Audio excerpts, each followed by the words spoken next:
Hello. आज हम लेकर आए हैं क्लास 12 केमिस्ट्री यानी रसायन विज्ञान का पार्ट नंबर 1 हिंदी मीडियम के बच्चों के लिए। खास करके ये हिंदी मीडियम के विद्यार्थियों के लिए है। और अगर आप इंग्लिश मीडियम के स्टूडेंट हैं तो आपके लिए डिस्क्रिप्शन में एक लिंक दिया गया, आप उस पर क्लिक करके इसी सेम लेक्चर को इंग्लिश लैंग्वेज में भी देख सकते हैं। तो आइए शुरू करते हैं। जैसा कि आप जानते होंगे, दुनिया में जितने भी पदार्थ हैं जिनका अपना कोई ना कोई भार होता है और जो रखने पे किसी न किसी स्थान को घेरते हैं, उन्हें हम द्रव्य कहते हैं। तो द्रव्य जो होता है उसकी 3 अवस्थाएं होती हैं। एक को हम कहते हैं ठोस, दूसरा द्रव और तीसरा गैस। और आज इस लेक्चर में हम बात करेंगे ठोस अवस्था के बारे में। तो बच्चों, हर वो पदार्थ जिसका निश्चित आकार, स्पष्ट सीमा और स्थिर आयतन होता है, उन्हें ठोस कहते हैं। कहने का तात्पर्य यह है कि वह पदार्थ जिनका आकार निश्चित होता है, बदलता नहीं है, अलग अलग स्थानों पर रखने पर आकार में कोई परिवर्तन नहीं आता। चाहे आप उसे किसी बर्तन के अंदर रख दें, अलमारी के ऊपर रख दें या किसी भी जगह पर रखेंगे, वो अपने ही निश्चित आकार में रहेगा, उसका आकार बदलेगा नहीं। और उसका जो आयतन होता है वो भी निश्चित यानी कि स्थिर होता है। अब सपोज मान लीजिए कोई एक सॉलिड है, कोई एक ठोस है जिसका अपना कोई आयतन है। अब उसे आप उससे ज़्यादा आयतन वाले बर्तन में रख देंगे तो वो अपने ही एक सीमित सीमा का जो आयतन होता है उसी आयतन के अंदर रहेगा, वो उस आयतन से बढ़ेगा नहीं। इस चित्र से आप ये देख पा रहे हैं कि जो ठोस के अंदर ढेर सारे कण होते हैं और इन कणों के मध्य जो रिक्त स्थान है, जो खाली गैप है, वैकेंट स्पेस है, वो बहुत कम देखने को आपको मिल रहा है। और इस गैप को, इस रिक्त स्थान को हम कहते हैं अंतराणविक दूरियां। तो ठोसों के मध्य जो कण होते हैं उनमें अंतराणविक दूरियां काफ़ी कम होती हैं।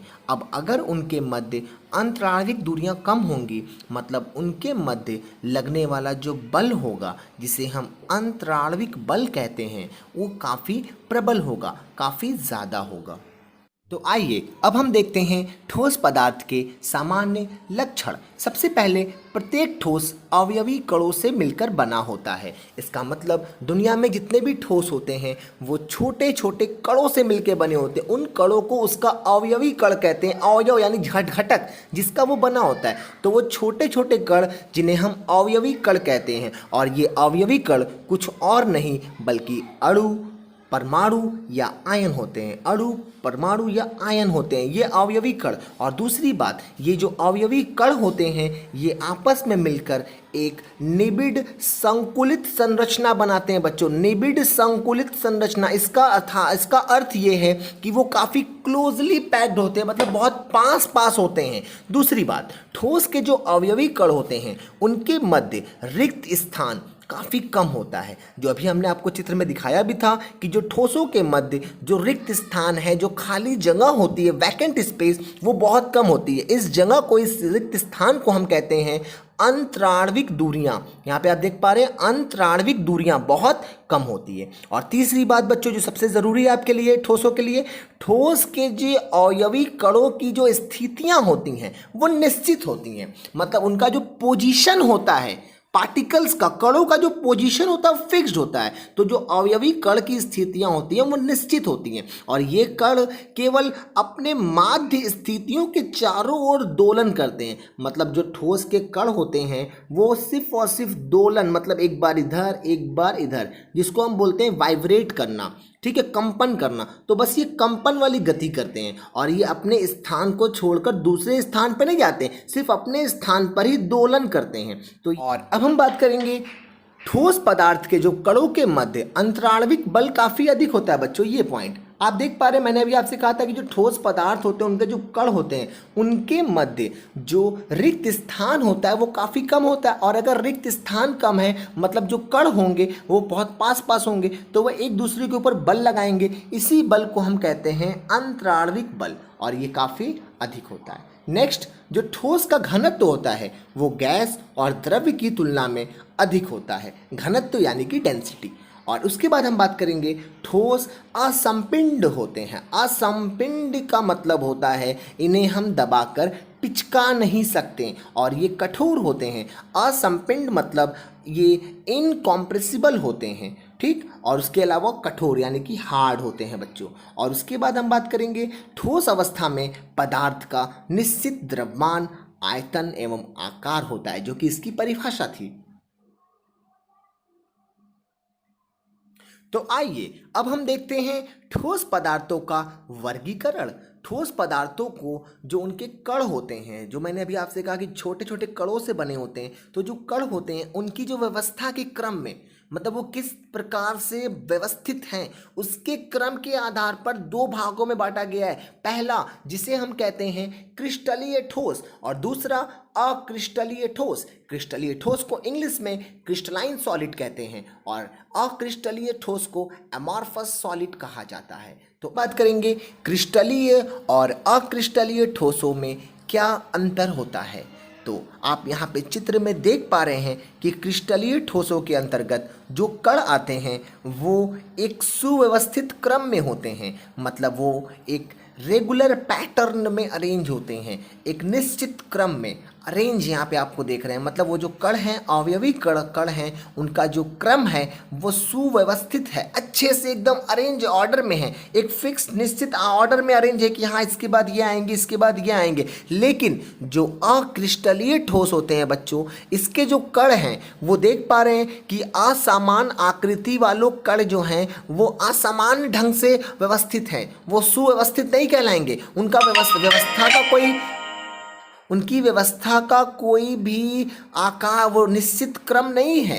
तो इसे पहला हम अंतर कहते हैं कि क्रिस्टलीय ठोस के अंतर्गत जो अवयवी कण होते हैं उनका जो क्रम होगा वो सुव्यवस्थित होगा, और जबकि अक्रिस्टलीय ठोस के अंतर्गत जो कण होंगे उनका जो क्रम होगा वो सुव्यवस्थित नहीं होगा। और दूसरी बात हम बात करेंगे यहाँ पर, देखिए क्रिस्टलीय ठोस के अंतर्गत दीर्घ परासी व्यवस्था होती है बच्चों, ये क्या होती है, और क्रिस्टलीय ठोस में लघु परासी व्यवस्था होती है। तो दीर्घ परासी या लघु परासी व्यवस्था किसे कहते हैं, ये समझिए आप कि क्रिस्टलीय ठोस के अंतर्गत जो कण होते हैं वो एक सुव्यवस्थित क्रम में सीधी रेखा में अरेंज होते हैं। इसी तरह से ये 3D शेप, 3 डायमेंशनल जो शेप होता है उसमें अव्यवस्थित होते हैं, ठीक। और ऐसी व्यवस्था बहुत लंबे समय तक चलती है, लंबी दूरी तक चलती है इनकी जो व्यवस्था होती है। जबकि अक्रिस्टलीय ठोस के अंतर्गत आप देख पा रहे हैं कि असमान आकृति वाले कण होते हैं, तो इनके अंदर जो छोटी छोटी व्यवस्थाएं होती हैं, मतलब कि अगर अरेंजमेंट है भी, कुछ कण एक जैसे हैं भी,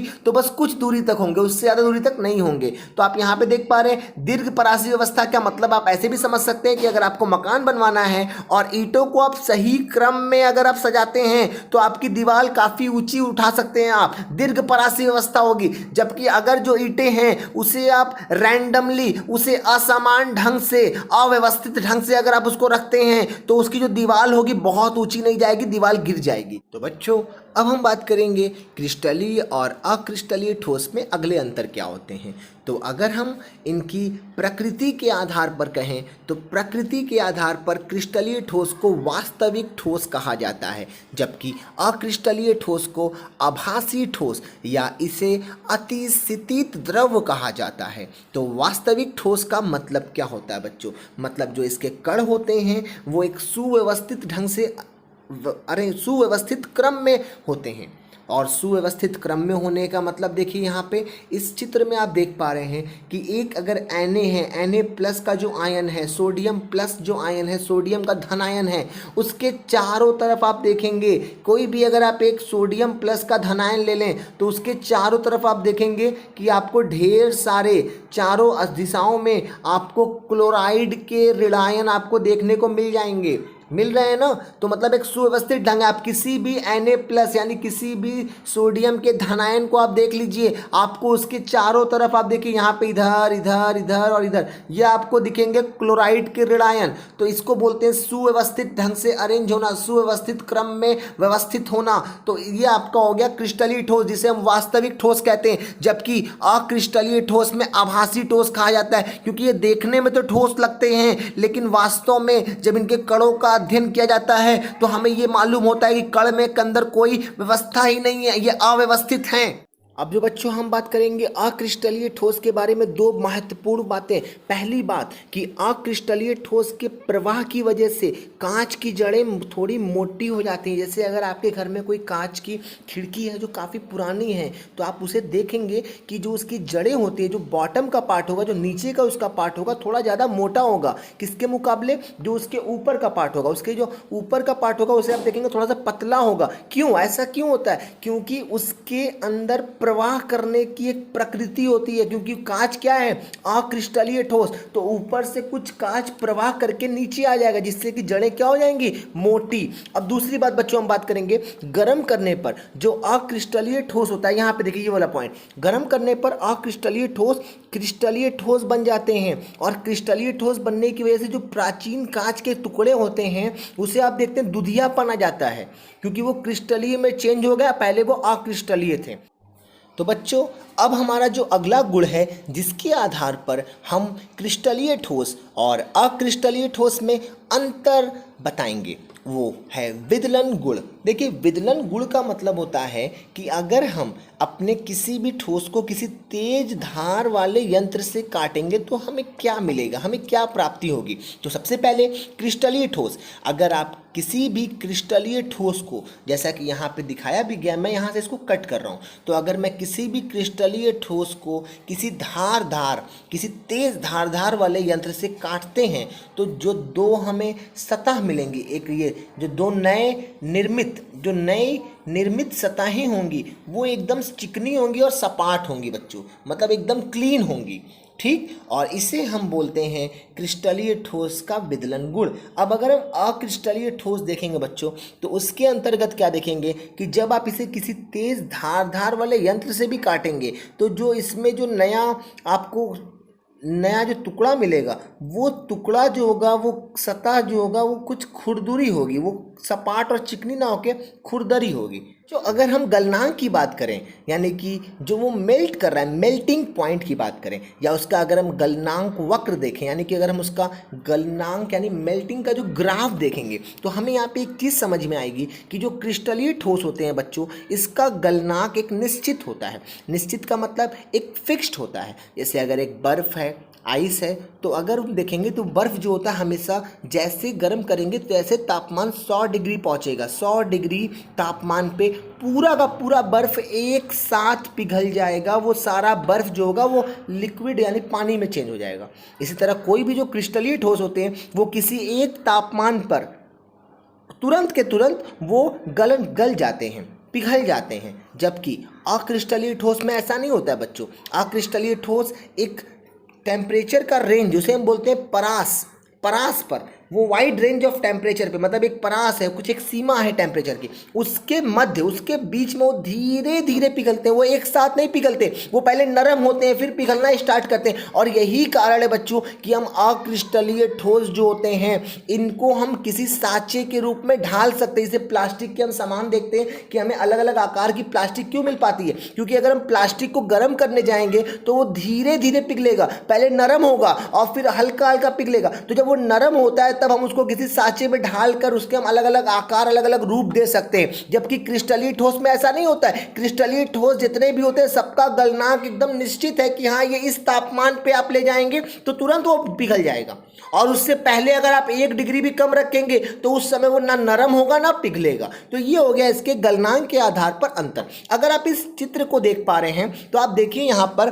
कि जो क्रिस्टलीय ठोस के अंतर्गत जो चित्र आ रहा है, इसमें जैसे ही तापमान T1 पहुंचता है, यहाँ पर जैसे ही ये तापमान T1 पे पहुंचेगा, इसके उस अवस्था में परिवर्तन आ गया। ये जो सीधी रेखा हो गई जो वो बता रही कि अवस्था परिवर्तित हो गया। जबकि यहाँ पे देखेंगे अक्रिस्टलीय ठोस में अवस्था परिवर्तन धीरे धीरे हो रहा है। ये जो धीरे धीरे कर्व है, ये हल्का सा घुमा हुआ जो रेखा है, ये बता रही कि अवस्था परिवर्तन यहाँ से शुरू होकर यहाँ तक जा रहा है। मतलब यहाँ पे देखिए T1 तापमान से अवस्था परिवर्तन की शुरुआत हुई है और T2 तक, यहाँ से यहाँ तक अवस्था परिवर्तन मतलब धीरे धीरे हो रहा है, मतलब वो धीरे नरम होकर पिघल रहे हैं। तो ये दोनों बहुत इंपॉर्टेंट अंतर है बच्चों, क्रिस्टलीय और अक्रिस्टलीय ठोस। तो बच्चों अब हम देखेंगे दैसिकता क्या होती है, और दैसिकता के आधार पर क्रिस्टलीय और अक्रिस्टलीय ठोसों का विषम दैसिक या समदैसिक प्रकृति। तो सबसे पहले हम बात करते हैं, देखिए मैंने बताया भी था कि क्रिस्टली जो ठोस होते हैं बच्चों, इनके अंतर्गत जो आयन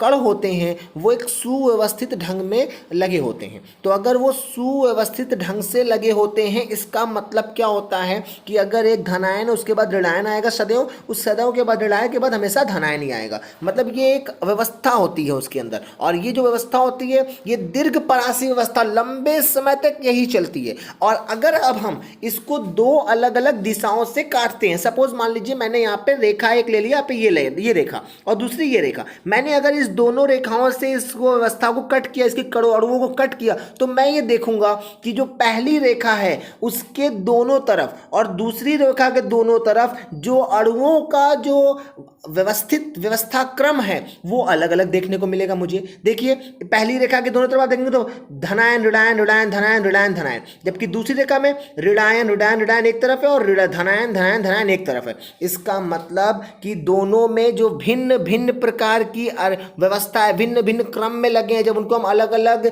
दिशाओं से उसको हम देखेंगे तो उनमें अलग अलग हमें क्रम दिखाई देगा। और भिन्न भिन्न अगर कण होगा, भिन्न भिन्न अगर क्रम होगा बच्चों, तो इसका मतलब जो कुछ उसके भौतिक गुण हैं जैसे अपवर्तनांक या प्रतिरोधकता, ये भिन्न भिन्न मान देंगे। तो ऐसे केस को हम बोलते हैं विषम दैशिक प्रकृति। तो क्रिस्टलीय ठोस क्या होते हैं बच्चों? विषम दैशिक। इसको इंग्लिश में हम बोलते हैं एनआइसोट्रॉपिक इन नेचर, जो कि क्रिस्टलीय ठोस होते हैं। जबकि बच्चों जो अक्रिस्टलीय ठोस होते हैं, इनमें मैंने आपसे कहा भी था कि इनमें जो कण होते हैं उनकी कोई निश्चित क्रम नहीं होता, वो रैंडमली लगे होते हैं, मतलब अव्यवस्थित क्रम में लगे होते हैं। तो अगर आप इसको कहीं से भी कट करिए, किसी भी दिशा में देखिए, तो अव्यवस्था दोनों जगह देखने को मिलेगी। मतलब जो है, जो दोनों कणों का जो एक प्रकार के कण आपको दिखाई देंगे, अव्यवस्थित इधर भी है और अव्यवस्थित इधर भी है, तो मतलब एक जैसे गुण प्रदर्शित करेंगे। तो इसका मतलब जो इनके जो भौतिक गुण होते हैं, अगर हम उनके मान अलग अलग दिशाओं में लेंगे तो हमें एक जैसे मान, एक समान मान उसके मिलेंगे। तो मतलब इसको हम बोलते हैं समदैशिक और इसको बोलेंगे विषम दैशिक। इसको आप एक बार ध्यान से सुनिए, आपको अच्छे से समझ में आ जाएगा। और इस वीडियो को देखने के लिए आपका धन्यवाद। उम्मीद है कि आपको बहुत जल्द इसके आगे के पार्ट्स मिल जाएंगे। तब तक आप इस चैनल को सब्सक्राइब करें, लाइक करें, हमसे जुड़े रहें।